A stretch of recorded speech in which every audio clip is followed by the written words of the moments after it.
अमर शहीद पंडित राम प्रसाद बिस्मिल ने फांसी घर में बैठे बैठे अपनी आत्मकथा लिखी और फांसी के 3 दिन पूर्व उसे गुप्त रूप से बाहर अपने साथियों के पास भेज दिया था। उस आत्मकथा में शहीद बिस्मिल ने देश के नवयुवकों को निम्न संदेश दिया है। वो इस तरह है। क्रांति का नाम ही बड़ा भयंकर है। प्रत्येक प्रकार की क्रांति विपक्षियों को भयभीत कर देती है।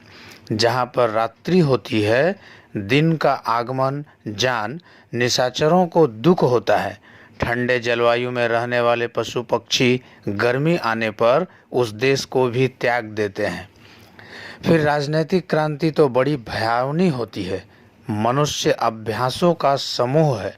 अय्यासों के अनुसार ही उसकी प्रकृति भी बन जाती है।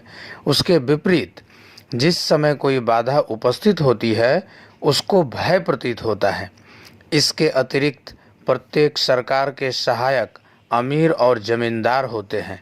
ये लोग कभी नहीं चाहते कि उनके ऐशो आराम में किसी प्रकार की बाधा पड़े, इसलिए वे हमेशा क्रांतिकारी आंदोलन को नष्ट करने का प्रयत्न करते हैं। यदि किसी प्रकार दूसरे देशों की मदद लेकर समय पाकर क्रांतिकारी दल क्रांति के उद्योग में सफल हो जाएं, देश में क्रांति हो जाए, तो योग्य नेता न होने से देश में अराजकता फैलकर व्यर्थ की नरहत्या होती है और उस प्रयत्न में अनेकों सुयोग्य वीरों तथा विद्वानों का नाश होता है, जिसका ज्वलंत उदाहरण 1857 की गदर है।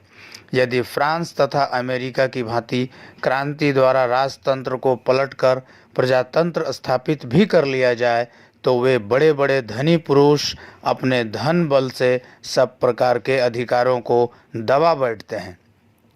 कार्यकारिणी समितियों में बड़े बड़े अधिकार धनिकों को प्राप्त हो जाते हैं। देश के शासन में धनिकों का मत ही उच्च आदर पाता है। धन बल से देश के समाचार पत्रों, कल कारखानों तथा खानों पर उनका ही अधिकार हो जाता है। मजबूरन जनता की अधिसंख्या धनिकों का समर्थन करने को बाध्य हो जाती है। जो दिमाग वाले होते हैं, वे भी समय पाकर बुद्धि बल से जनता की खरी कमाई से प्राप्त अधिकारों को झड़प लेते हैं। स्वार्थ के वशीभूत होकर वे श्रमजीवियों तथा कृषकों को उन्नति का अवसर नहीं देते। अंत में लोग धनिकों के पक्षपाती होकर राजतंत्र के स्थान पर धनिक तंत्र स्थापित करते हैं। रूसी क्रांति के बाद यही हुआ था। रूस के क्रांतिकारी इस बात को जानते थे, अतएव उन्होंने राजसत्ता के विरुद्ध युद्ध करके राजतंत्र की समाप्ति की। इसके बाद जैसे ही धनी तथा बुद्धिजीवियों ने रोड़ा अटकाना चाहा, उसी समय उनसे भी युद्ध करके उन्होंने वास्तविक प्रजातंत्र की स्थापना की। नवयुवकों को मेरा अंतिम संदेश यही है कि वे रिवॉल्वर या पिस्तौल को अपने पास रखने की इच्छा को त्याग कर सच्चे देश सेवक बने। पूर्ण स्वाधीनता उनका ध्येय हो और वे वास्तविक विप्लवी, समाजवादी, साम्यवादी बनने का प्रयत्न करें।